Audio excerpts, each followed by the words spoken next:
pas se contenter de ça parce que déjà rien que ça, je pense que il y en a pour un moment. Bon, comme je viens à peine de rentrer, j'ai encore mon bracelet accréditation.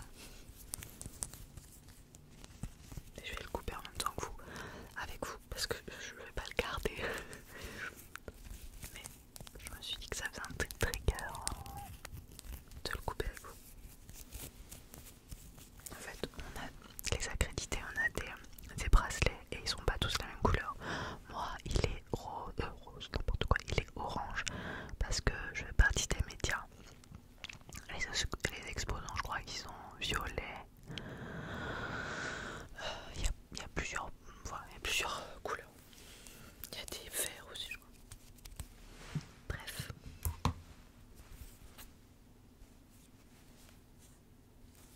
J'arrive même pas à le couper. La plaque. Comment ça se coupe ça? Ah. D'ailleurs, je vais me couper les veines. Ah non, c'est bon.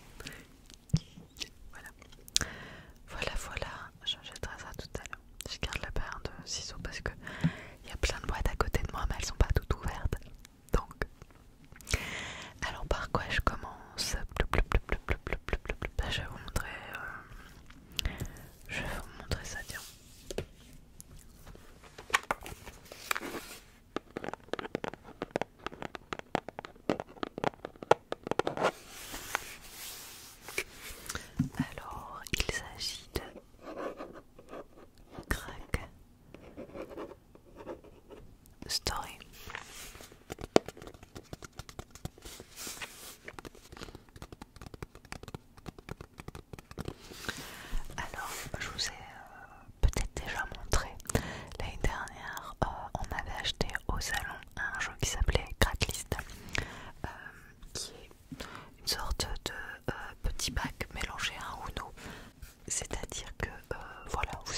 êtes sur le point de plonger dans l'univers de Crack Story, le nouveau jeu de la famille Faucon. Juste avant, un petit focus sur la jeunesse des jeux Crack. L'histoire commence avec le papa Pierre. Je vais vous dire juste les règles parce que sinon ça n'a pas fini.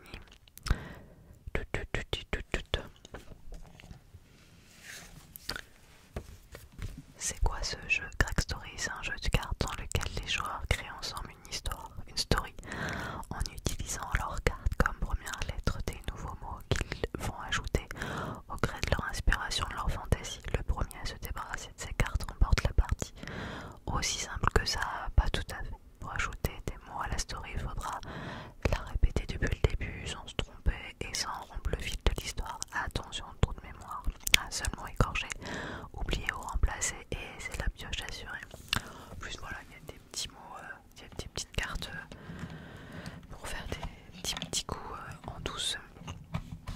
Voilà, en gros, j'aime bien le principe parce que comme vous le savez, hein, je suis maman et du coup je trouve que c'est pas mal de jouer avec les enfants, mais même en tant qu'adulte ça permet de jouer sur la créativité, jouer sur le vocabulaire, jouer sur la mémoire, enfin tout ça, donc je trouve ça plutôt astucieux, même si en soi c'est un jeu que tout le monde a déjà fait, genre faire un mot, moi j'en continue et on fait une suite de mots pour faire une histoire ou une phrase. Là la particularité c'est que ça se fait avec des cartes et qu'en plus il y a des petits coups en douce pour bah voilà, mettre un petit peu de piment à tout ça. Donc ça c'est un premier jeu dans la catégorie Cracklist. Mais c'est encore en carton, un sous blister.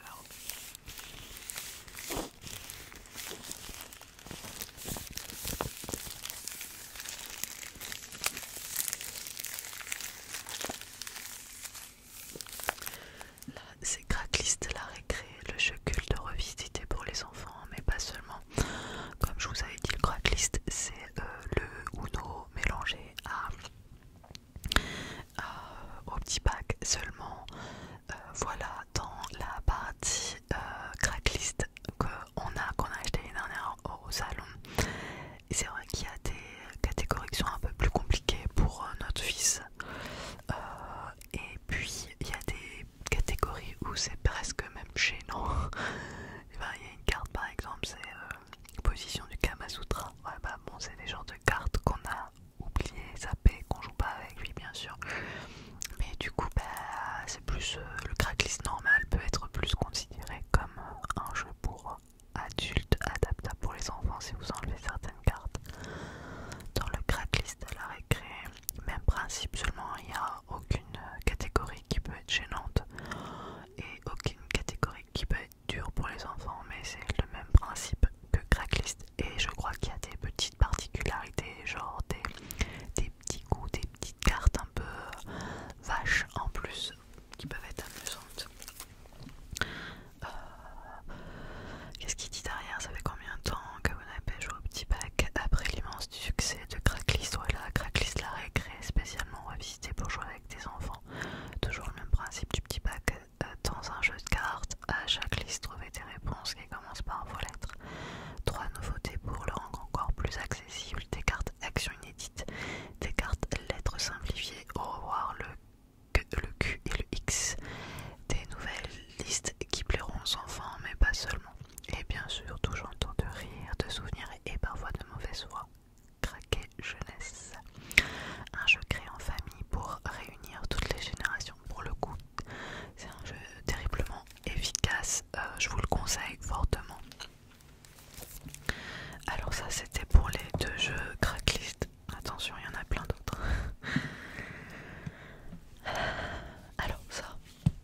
réponse. Est-ce que vous savez? C'est vrai combien? En vrai la réponse est 6. Moi je le vois, pas vous. Et donc on va dire que vous avez répondu, allez, moi j'avais dit 7 quand j'ai essayé. 7, donc vous récupérez. Ensuite c'est vous qui me posez une question. Peut-être que vous disiez bah j'ai pas envie de le prendre, non non non c'est moi qui le prends, enfin bon, bref. Et après vous me posez une question, vous savez combien j'ai derrière, tout ça.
ce jeu n'est pas encore sorti, il était en vente en avant-première au festival, mais je crois qu'ils en ont pas longtemps. Si je dis pas de bêtises, il sort, peut-être qu'il est même déjà sorti au moment où la vidéo sort. Il sort courant mars, je crois. Donc c'est un jeu de 3 à 5 joueurs et à partir de 10 ans pour des parties d'à peu près 25 minutes. Je vous dis l'arrière. Dans ce jeu de pli, seule la plus petite unité de chaque dizaine me donne des points. La valeur qui se suivent sont annulées. Tant danger, rien n'est jamais acquis et remporter un pli peut parfois s'avérer catastrophique. En gros, c'est un jeu où on gagne des points. Enfin, le but c'est de gagner un maximum de points. Mais il n'y a pas du tout de hasard. Flip 7, il y a beaucoup de hasard. Là, il n'y en a pas. Il faut être tactique et faire un peu des coups pas très cool aux copains.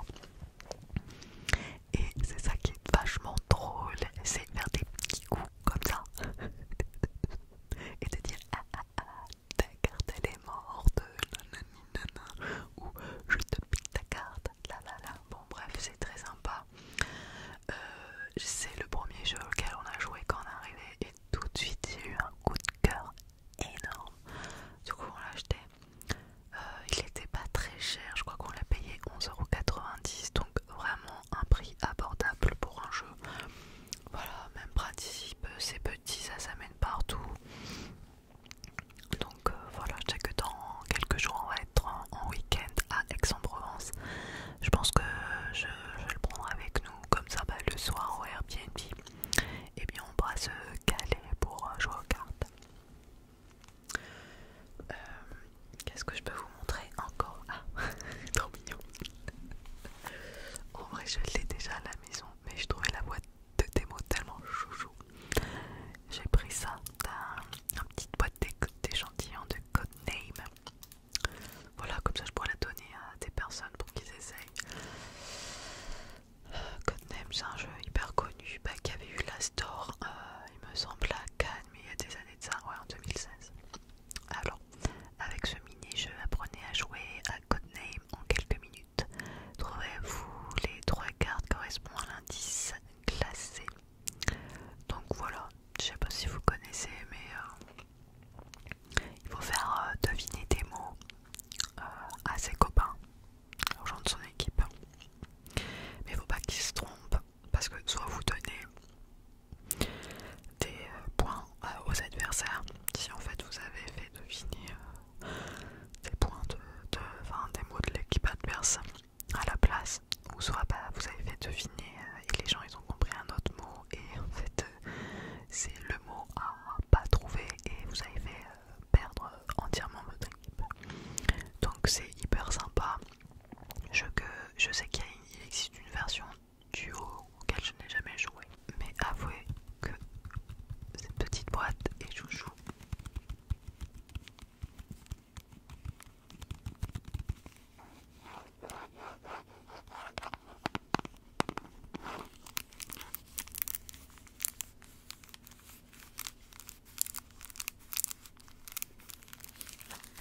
D'ailleurs, je serais curieuse de savoir quel genre de jeu vous aimez et si vous avez des jeux à nous conseiller.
si vous avez 2 points, c'est pas avec une carte 2 que vous allez battre le 6. Mais voilà, donc vous posez peut-être votre 2. Mais comme vous avez fait une indication comme ça, peut-être, oui, le 2 c'est pas terrible si vous avez que des 2 ou des 3. Et avec vos copains, bah, ils ont vu que c'était nul. Ils vont se dire, bon, attends, forcément il a des mains de nul, donc si il a mis 2 ou 3, ça va pas le faire. Donc moi je vais mettre un 4. Pouf. Et donc si tu l'autre met un 4 et que t'as mis un 2, bah ça y est, c'est bon, vous avez battu le boss, la carte. En gros c'est ça. À chaque fois quand on jouait à 3, bah, il y avait 4 cartes de poser à chaque fois. Donc voilà. Donc si vous vous attaquez à 2 méchants, bon bah s'il y a le 5 et le 6 à battre en même temps, bon c'est quand même pas mal de savoir si c'est comme ça ou comme ça chez les copains. Parce que pour savoir, parce que celui qui a dit qu'il est comme ça et qu'il a peut-être mis 5 sur une carte et que tous les autres sont comme ça, bah au moins les comme ça, bah, ils se mettent ensemble où tu vas aider toi en tant que bon, un pas bon pour battre toutes les cartes qu'il faut pour dégager les suivants. Je sais pas si je suis très bonne pour expliquer, mais en gros c'est ça, c'est un jeu collaboratif où il faut pas indiquer ce qu'on a. C'est un jeu avec des points, où, enfin voilà, il faut un jeu de bataille avec des monstres et tout. Et je sais plus combien ça coûte. Je crois que c'est 15 euros, je crois, le jeu qu'on a payé. Et il y avait l'extension.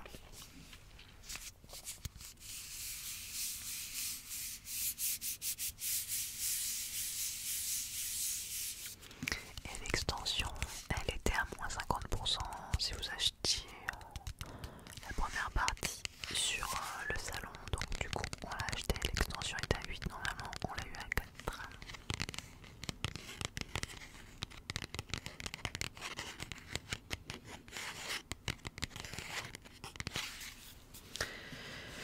Et dans l'extension, ce sont des monstres de l'océan. Et dans l'extension, les cartes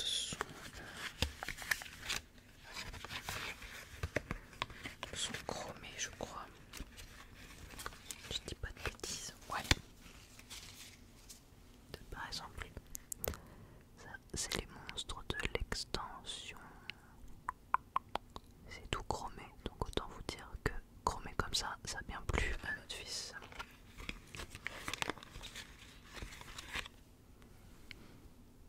C'est beau, non? Après c'est des monstres, mais les cartes sont belles. C'est marrant parce que là, c'est plein de jeux de cartes, mais c'est des cartes différentes. Il y a du stop et encore, donc coup de bol, ou t'as du bol ou t'en as pas. T'es gourmand et ça passe. T'as pas de bol. Il y a du jeu un peu coup bas et il y a aussi du jeu comme ça collaboratif. Au festival des jeux, on achète également un indémodable. En fait, on n'en avait pas de Jungle Speed et il y avait une partie des stockages. J'aurais pas acheté un Jungle Speed juste pour acheter un Jungle Speed, même si c'est très sympa comme jeu, mais voilà. Là, c'est un Koh-Lanta spécial.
c'est assez quand même. Question culture G, c'était assez. Je crois que c'est noté à partir de 14 ans. Donc on n'a pas vraiment insisté pour essayer là-bas. Donc ils nous ont donné des cartons qu'on teste chez nous. À la limite, bah, je le ferai en question dans un short, pourquoi pas.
cocher secrètement une photo, placez les indices selon l'échelle de vos ressentis, ensuite mélangez votre photo à d'autres, laissez les autres discuter de votre choix et regardez les éliminer les photos une à une pour trouver la vôtre. C'est un peu comme un Dixit, c'est-à-dire que association d'idées par rapport à un visuel. La boîte elle est trop belle, on dirait un album photo, c'est trop bien fait.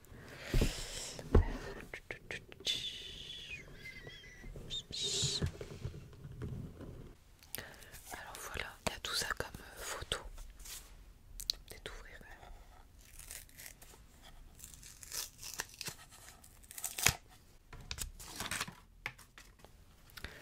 Donc, il y a plein de photos différentes.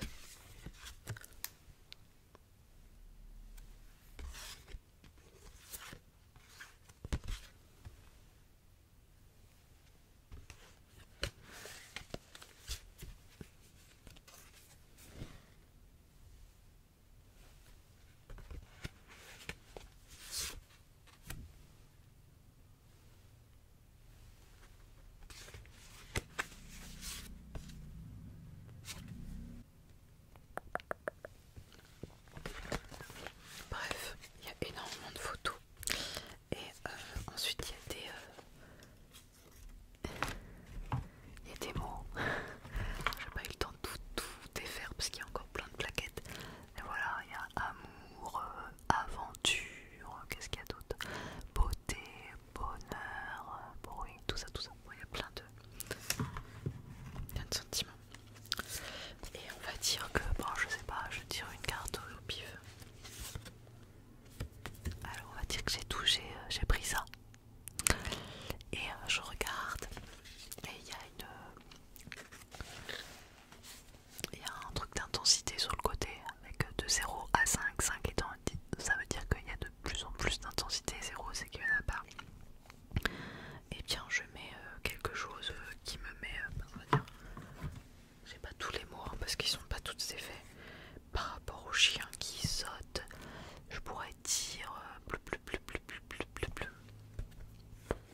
peut-être confiance en 4 parce que le petit chien, ben, il a gavé confiance en lui puisqu'il saute. Voilà, donc on va dire que j'ai pris confiance, je prends le mot et je le mets en intensité 4 et je le mets face cachée. Et je dois trouver comme ça 3 trucs, enfin je pioche, parce que là je les prends pas comme ça, hein. En vrai je les pioche. On va dire que on va dire que j'ai pioché et je vais mettre chance, et je suis tombée sur chance. Et je me dis, est-ce que en intensité, qu'est-ce que je mets en chance? Je pourrais me dire qu'ils n'ont pas de chance du tout parce qu'ils sont enfermés. Alors chance, je vais mettre intensité 2. Mais ça c'est mon ressenti à moi, c'est ça qui est compliqué parce qu'il y a plein de choses qui veulent dire bah il tente sa chance, il prend sa chance, donc voilà, intensité 4. Enfin bon, c'est tout un ressenti. Donc en gros, je tire au sort 4 mots, je les mets sur ma grille d'intensité, face cachée. Et vous, je prends ensuite 4 autres photos. Et donc voilà, j'ai 4 autres photos. 1, 2, 3. Voilà. Ouais, je les mélange, tout ça. Et ensuite, soit vous jouez tout seul, enfin, à deux quoi. Tout seul, essayez de deviner, soit vous êtes en équipe, en collaboration. Et ensemble, bah, vous devez se dire, oh bah dis donc, elle a mis en chance, pas de chance, quelle photo j'enlève, tout ça, tout ça. Je sais pas si j'explique bien. Mais le but c'est d'éliminer une photo à chaque fois et de trouver la bonne. Et plus vous trouvez vite sans dévoiler des indices, plus vous gagnez des points. Bon, en gros. Mais j'aime bien le côté association d'idées et puis c'est pas si simple que ça. Voilà. Franchement ça a été un de mes coups de cœur album, ça s'appelle. Ça c'est un jeu que toutes les familles devraient avoir, ou peut-être tous les enseignants pour faire avec leurs élèves. Ça s'appelle Feeling, le jeu des émotions. Et en gros, il y a des cartes avec des situations. Alors il y a plusieurs cartes.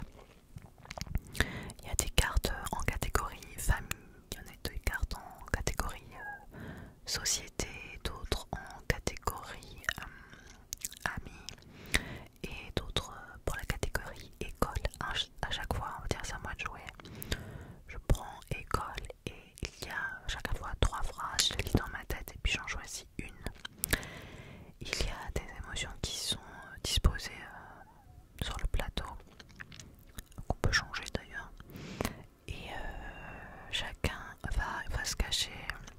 choisir une émotion qui évoque la phrase que j'aurais choisie.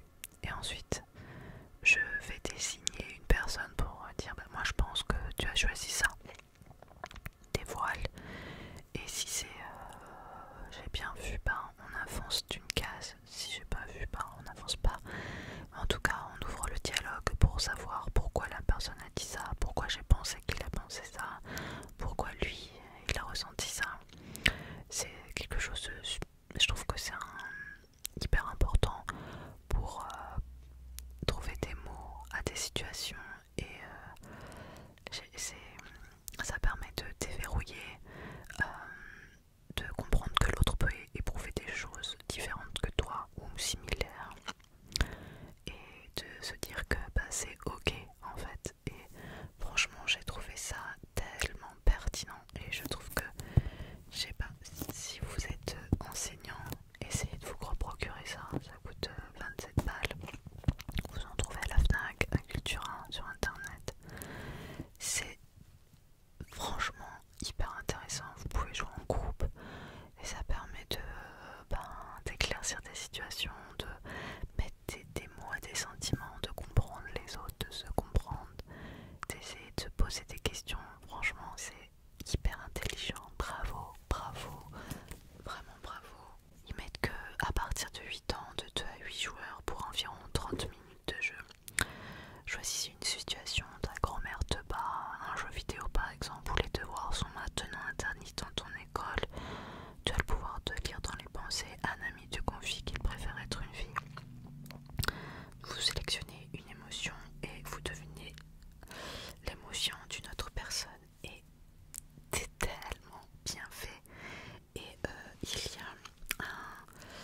Découvrez mes outils pédagogiques sur... Je vous mets là, je vous mettrai en barre d'infos www.unjeuxdansmaclasse.com, histoire de pouvoir déverrouiller les sentiments, les émotions. C'est hyper important. Je suis très heureuse de l'avoir pour pouvoir travailler les émotions avec mon fils, parce que des fois il n'arrive pas à exprimer les choses. Donc voilà, plus de 400 situations en famille, à l'école, entre amis, dans la société. Franchement, énorme coup de cœur, bravo, bravo, bravo à eux d'avoir eu l'idée de penser à ce jeu si intelligent. Et le dernier jeu que je vais vous montrer, c'est pas mal. Je sais pas où on va mettre tout ça. Chez nous, il y a des livres et des jeux de société partout. On est dans une véritable médiathèque, mais bon, j'assume, c'est pas grave. Donc, Definature Protect, le tournoi. Cette collection soutient des programmes de protection hyper intelligents, hyper intelligents. Alors, je sais pas si vous connaissez un petit peu déjà BioViva, c'est une marque avec que des jeux de société qui sont sur la sauvegarde de l'environnement. On en a plein à la maison et c'est tout le temps super bien pensé pour alerter sur les animaux, la sauvegarde de l'environnement, du climat,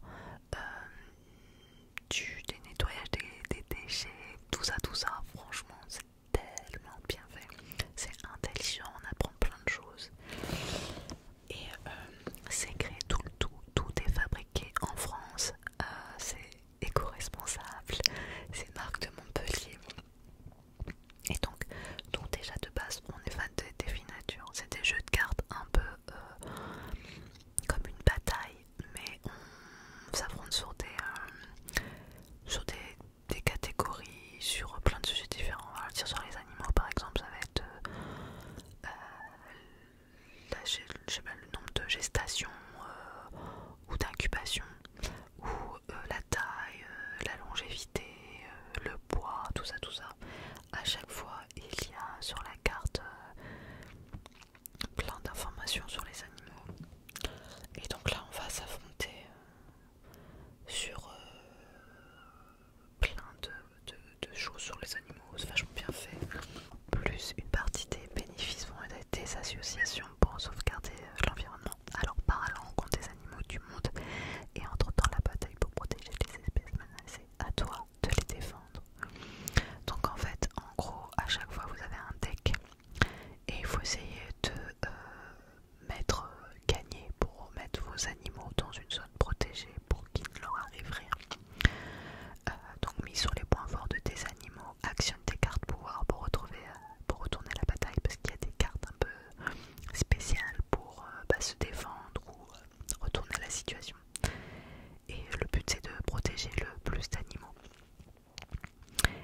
ensuite, vous pouvez aussi enrichir votre jeu en achetant des petits paquets avec des cartes supplémentaires.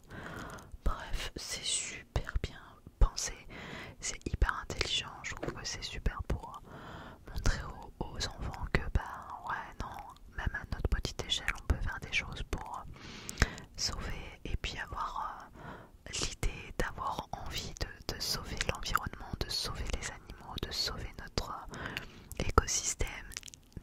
Merci à BioViva pour être si vigilant, si pédagogue. Voilà, c'est à partir de 7 ans, mais même en tant qu'adulte, moi je trouve ça rigolo à y jouer. Donc voilà, si vous êtes parents, n'hésitez pas à aller faire un petit tour sur le site de BioViva pour aller un petit peu checker tous leurs jeux. Je vous assure, il y a des trucs, c'est des pépites. Donc on en a un qui s'appelle Playa Playa par exemple, qui vient de chez BioViva, où c'est un jeu un peu collaboratif et de mémoire pour faire en sorte de nettoyer toute la plage avant que la mer monte. On en a plein, on a des énigmes sur plein de thèmes différents. On a absolument très fan de BioViva. Donc voilà, c'est tout ce que nous avons ramené du festival des jeux. Ouais, je sais, ça fait pas mal. Mais quand on aime, eh bien on ne compte pas, hein, c'est ce qu'on dit normalement. Si vous